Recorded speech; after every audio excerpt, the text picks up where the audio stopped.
मला तुमच्या गाडीची किल्ली हवी आहे. आता इतक्या रात्रीची कुठे निघालीस तू? मी ते सगळं आल्यावर सांगते तुम्हाला. प्लीज मला आत्ता गाडीची किल्ली द्या. ड्रॉवर मध्ये जगे आणि जरा सावकाश काळजी घे. हो मी येते तासाभरात. तुम्ही नका काळजी करू माझी. 3 वर्ष संसार केला मी त्याच्याबरोबर. लग्नासारखा महत्वाचा निर्णय चुकतो ना सत्यजित, तेव्हा आयुष्य बर्बाद होतं. पण खूप उशीर झाला होता रे. वेळ निघून गेली होती. माझ्या काळजीनी, स्ट्रेसमुळे पप्पा गेले. मग पुढचं अख्खं वर्ष टॉर्चर सेल मध्ये काढतात ना, तसं काढलं. शरीरावरचा एक अवयव नव्हता सत्यजित ज्याला त्यांनी वेदना दिल्या नव्हत्या. पप्पांकडे ना त्यांचा एक कुत्रा होता, लाडका, जिमी. मला पण खूप आवडायचा तो. एक दिवस अरे हसत हसत थंडपणे या माणसाने गळा चिरला त्याचा. मला म्हणाल तुझंही असंच करीन. तेव्हा मी निर्णय घेतला तिथून पळून जाण्याचा. एकदा तो कुठलीची जागा पाहायला कोकणात गेला होता. ती संधी साधली आणि पळून आले मी तिथून.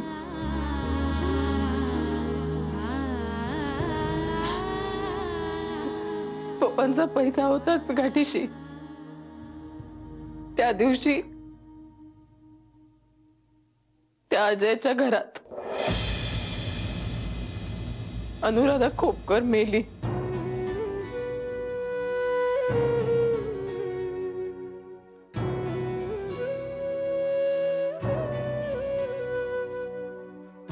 आणि इथे येऊन अनघा राजेचा जन्म झाला.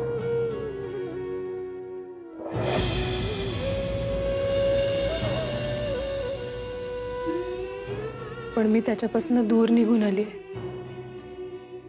हा माझा भ्रम होता रे. ह्या माणसाचा छळ सोसत मरणं हेच माझं नशीब बहुतेक. आणि तो परत आला आता. तो मधली सगळी कसर भरून काढणार. मला माहितीये. आणि आता याच्यावर उपाय म्हणून तू इथून पळून जाणार आहेस? हो, कारण दुसरा मार्गच नाहीये ना. तू इथून पळून जाशील, तो तिथेही पोहोचेल. मग काय करू? तुला कुठेही जाण्याची गरज नाही. त्याचा जो काही बंदोबस्त करायचा तो आपण करू. नाही, तू नाही पडायचं असेल. नाही अनघा, मला मित्र म्हटलेस ना तू, म्हणूनच सांगते. तो आला बघ, तो आला पुरा. मी म्हटलो होतो ना तू असं नाही जाणार. ओके ओके, मी आहे ना. सत्यजित,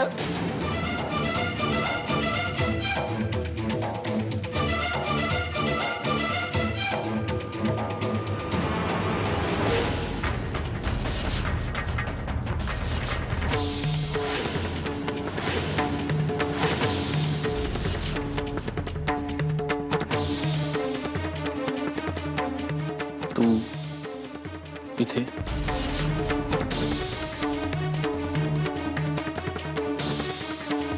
तुम्ही इथेच असाल याची खात्री होतीच मला.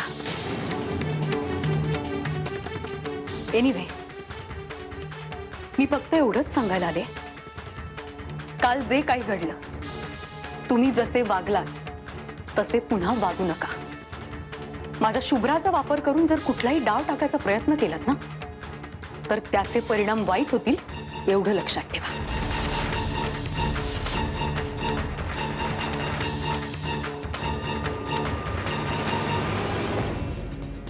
डाव कसला मंजिरी? मला तुम्ही दोघी हव्यात बस. कशाला? कशाला? हा काय प्रश्न झाला? तू माझी बायको आहेस, शुभ्रा माझी मुलगी आहे. तुम्हाला गरज काय बायको आणि मुलीची?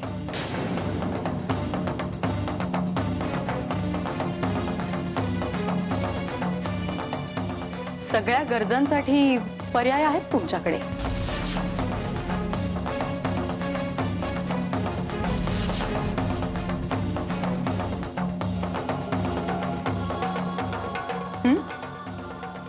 मग हवी कशाला मुलगी आणि बायको?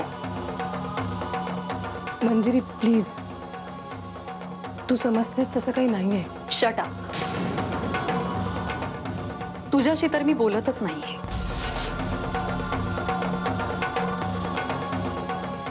मला खरंच कळत नाही, हा सगळा फार कशासाठी करताय तुम्ही? जगा ना सुखाने आणि मलाही जगू द्या माझ्या दुःखांसोबत. मंजिरी प्लीज प्लीज विश्वास ठेव. विश्वास विश्वास खरंच हा शब्द केवढा निरर्थक आहे हे यांनी ऑलरेडी सिद्ध करून दाखवलंच आहे.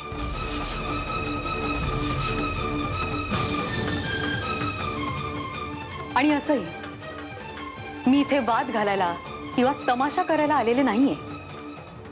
त्यामुळे तू तरी मला समजावण्याच्या फंदात पडू नकोस. आणि कसं आहे ना, एखादा माणूस जेलमधून सुटून आल्यानंतर आपल्या घरी जाण्याऐवजी परक्या बाईबरोबर तासन तास काढतो, त्याचा अर्थ काय होतो हे एखादं शेंबडं पोरही सांगेल. एनिवे, तुम्हाला जे सांगायचंय ते तुम्ही सांगितलं. इथून पुढे ही नाटकं बंद करा, कारण ही अशीच सुरू राहिलीत ना तर तुम्हाला तुमच्या मुलीचं तोंडही बघायला मिळणार नाही. आणि हे मी नुसतं बोलत नाहीये, तर हे मी करून दाखवीन.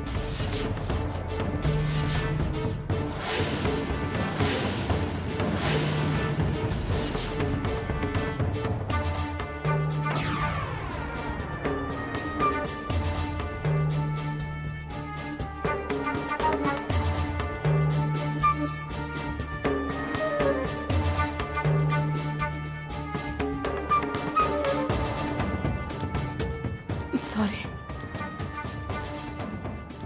हे सगळं माझं. तुझ्यामुळे काहीही झालेलं नाही अनघा. माझे ग्रह फिरलेत सध्या. आलो.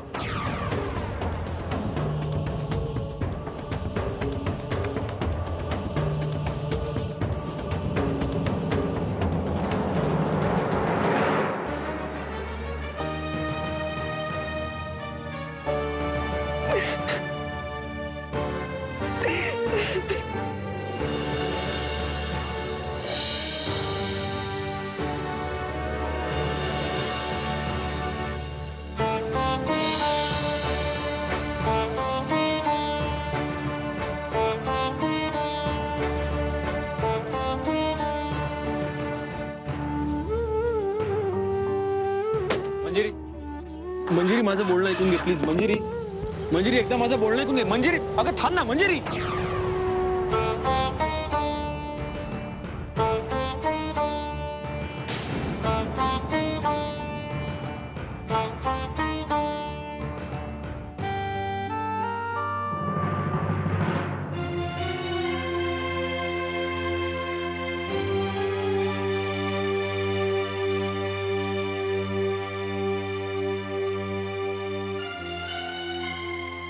गौरांग जेवायला. गौरांग, तू दारू प्यायलास का? अरे पण तू पीत नाहीस ना दारू?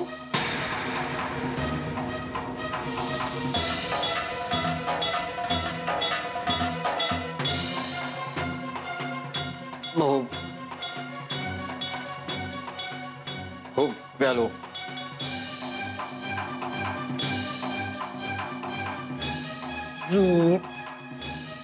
तुझ्यामुळे मला प्यावी लागली. काय प्रॉब्लेम आहे का तुला? हे बघ गौरंग, तू खाली बस. तुला तुला तोल नाही सांभाळता येते. तुला नाही झेपत तर कशाला दारू? तू बस ना. ऐक ऐक. मला शिकवू नको. मला प्रश्न विचारायचा हक्क नाहीये तुला. कमावलायस तू. मावलाय.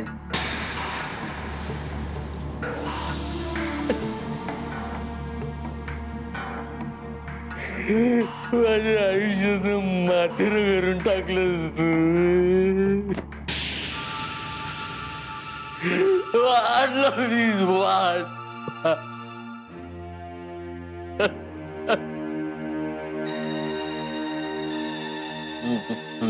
नीच बाई, नायक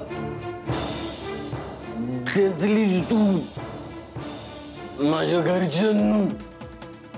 हे बघ ऐक. चल दूर हो, दूर हो. मला तुझी जाऊही पण नकोय घरात. तुझी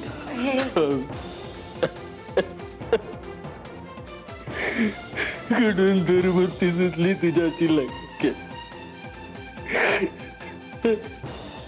माझ्या घराची वाट लावली.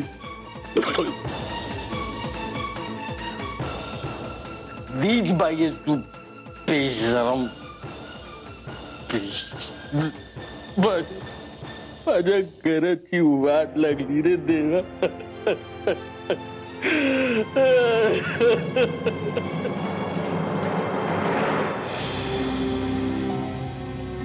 हे सगळं सहन करणं पलीकडे गेलंय गजरे. हे आता कुठल्याही बाबतीमध्ये त्या माणसाला टॉलरेट करूच शकत नाही.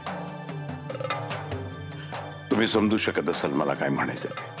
Yes, I can understand sir. म्हणून म्हणतो की याचा निकाल सुद्धा लवकरात लवकर कसा लागेल ना तेवढं बघा प्लीज. अरे मंजिरी, ये बाळा ये. तुझी ओळख करून देतो मी. हे मिस्टर गजरे.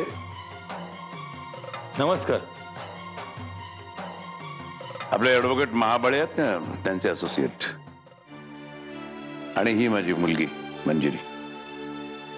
याच का मंजिरी मुदोळकर?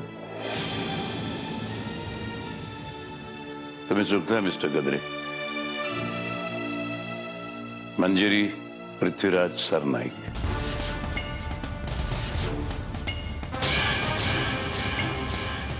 बाबा, बाबा शुभ्रा. आणि शुभ्राची काही काळजी करू नकोस. मी आत्ताच बघून आलं, झोपली ती.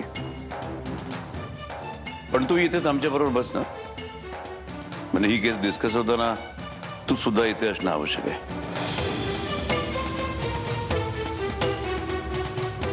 केस? असं काय करतेस? कुठली केस? म्हणजे आपली केस. तेच तर एक्सप्लेन करण्यासाठी यांना बोलवलं ना मी इथे. अगं ऍडव्होकेट महाबळे आपली केस चालवणार आहेत ना कोर्टामध्ये. त्यांनीच ना ब्रीफ घ्यायला पाठवले.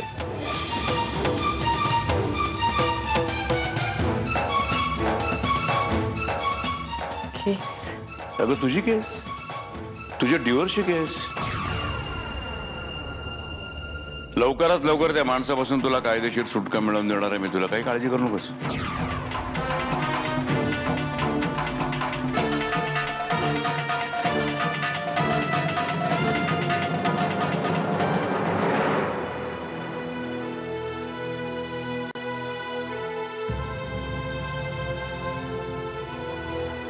काय ग आजी, झोपली नाहीस? कशी झोपणार? अरे वर्दीतले लोक आले आणि तुला घेऊन गेले. रात झाली तरी पत्त्या नाही तुझा. या म्हातारीला सुखाची झोप तरी कशी लागल? पण काय रे, ह्यो नसता शानपणा तुला कसा सुचला? राशानं मंजिरी परत येणार आहे वय? हा, अशाने प्रश्न सुटत नसत्यात, उलट वाढत्यात. आजी, तुला पोलीस घेऊन गेले, पण इथं अख्ख्या घराच्या जीवात जीव नव्हता. शाली तर अर्धमेली झाली तुझ्या काळजीनं.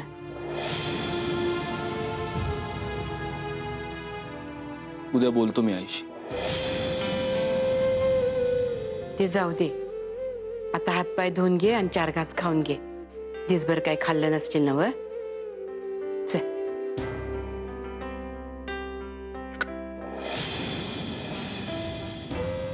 भूक लागते का नाही माहित नाही, लागत असेल पण जाणवत नाही.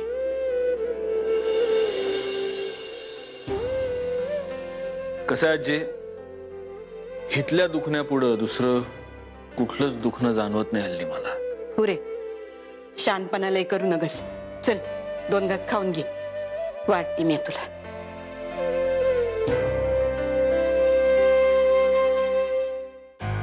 लेकरा ह्यो मूर्खपणा कशा पाय केलास तू?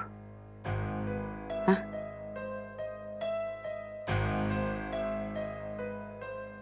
काय करू आजी, समज करून पाहिजे. मंजिरी घरात नाही, माझी लेक घरात नाही, अजून काय करायला हवं होतं. आणि हे बघ तू आता नको बोलूस मला काय, कारण काय सकाळपासून लोकांची बोलणी खाऊन खाऊन आता माझं डोकं पिकलंय.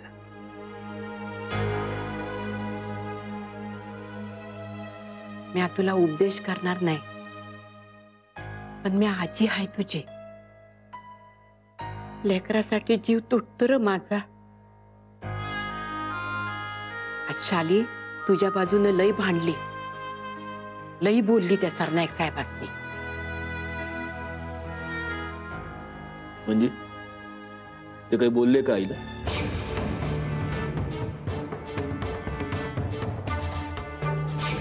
माझा मुलगा तुमच्या मुलीचा नवरा आहे सरनाईक साहेब, विसरताय तुम्ही.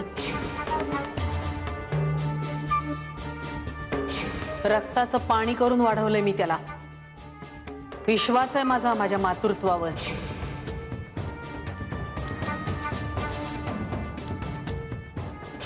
तुम्हाला काय करायचं ते करा सरनाईक साहेब, पण एक गोष्ट लक्षात ठेवायची, माझा मुलगा माझ्या सुनेला, या घरच्या लक्ष्मीला याच घरात त्याच्या मुली सकट घेऊन येतो की नाही बघा.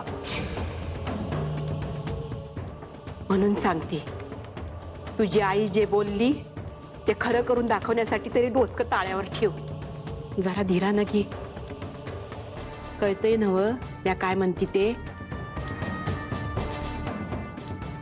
आता जेवून घे, 4 घास खा.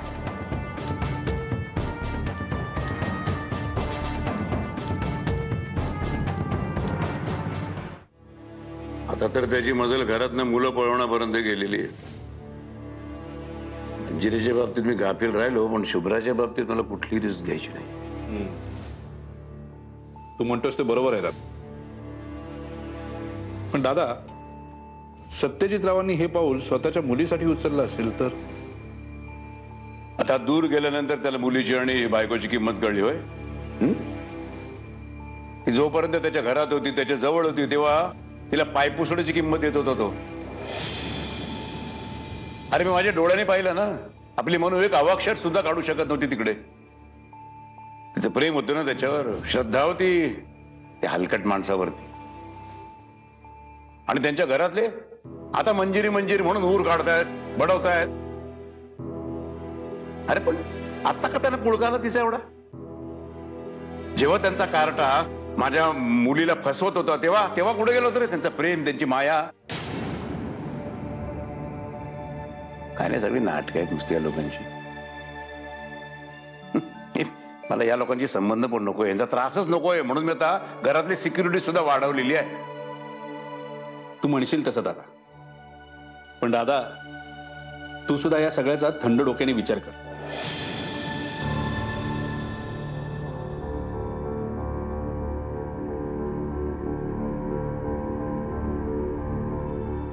अरे म्हणजे कुठलाही निर्णय घेताना घाईगडबडीत आपल्याकडनं चूक व्हायला नको ना. मी जेव्हा कुठलाही निर्णय घेतो ना तेव्हा नीट विचार करूनच घेत असतो शिवराज. आणि हो, हे बघ, हे सगळं मार्गी लागेपर्यंत मला असं वाटतं की तू सुद्धा इथे थांबावंस. म्हणजे आपलं इंदूर पुण्याचा बिझनेस आहे तो इथेच बसून जर तुला मॅनेज करता आला तर बघ. आणि आपले हे मेहता आणि गोडसे आहेत ना ते सुद्धा मॅनेज करू शकतील ना. पण तू इथे जर थांबलास तर मग मला सुद्धा थोडा आधार होईल. अरे काहीच हरकत नाही दादा. शिवाय मंजिरीला सुद्धा आधाराची गरज आहे ना. म्हणजे कसं आहे, तू तिचा बाबा आहेस पण मी तिचा काका आहे आणि आमचं मैत्रीचं नातं आहे. तुझ्यासाठी, मंजिरीसाठी आणि सगळ्यात महत्वाचं म्हणजे भाऊलीसाठी तर मी इथे थांबणारच आहे. काय गुड गुड गुड. काय झालं हसताय एवढं म्हणून विचारते. अगं स्वयंपाक उत्तम झालाय. मी याला सांगत होतो की मंजिरी सगळे किशोरीकडे शिकलेली आहे, तिने तरी शिकवलेलं आहे. तर हा मला सांगतो की अंकिताचा सुद्धा त्याच्यामध्ये हातभार आहे, तिने सुद्धा शिकवलेला आहे तिला. मला तू सांग, तुला कोणी शिकवलंय, किशोरी की अंकित? तूच सांग, कोणाकडून शिकली तू? सांग. दोघींकडून. बघितलंस, अंकिताचा सुद्धा हातभार आहे. पाहिलंच ना, मंजिरी कधीच कोणाला दुखावत नाही. त्याचीच तर शिक्षा भोगते मी.